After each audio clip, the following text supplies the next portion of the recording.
The quest eternal Banjo Paterson, Andrew Barton. Oh, west of all that a man holds dear, on the edge of the kingdom come, where carriage is far too high for beer, and the pubs keep only rum, on the sunburned ways of the outer back, on the plains of the darkening scrub, I have followed the wandering teamster's track, and it always led to a pub.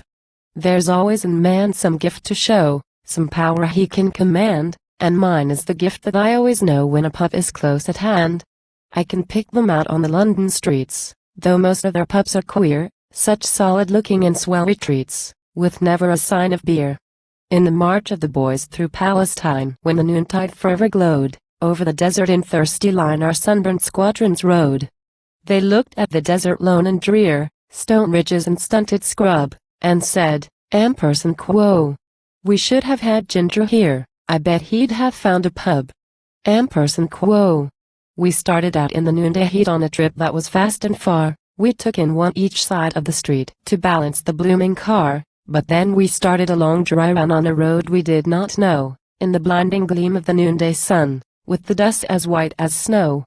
For 20 minutes without a drink we strove with our dreadful thirst, but the chauffeur pointed and said, "Amperson quo.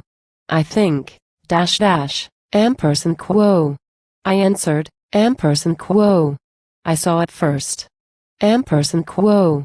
A pub with a good old-fashioned air, with bottles behind the blind, and a golden tint in the barmaid's hair. I could see it all, in my mind, or ever the motor ceased its roar, ere ever the chauffeur knew. I made a dash for the open door, and madly darted through. I looked for the barmaid, golden-crowned as they were in the good old time, and shades of Hennessy.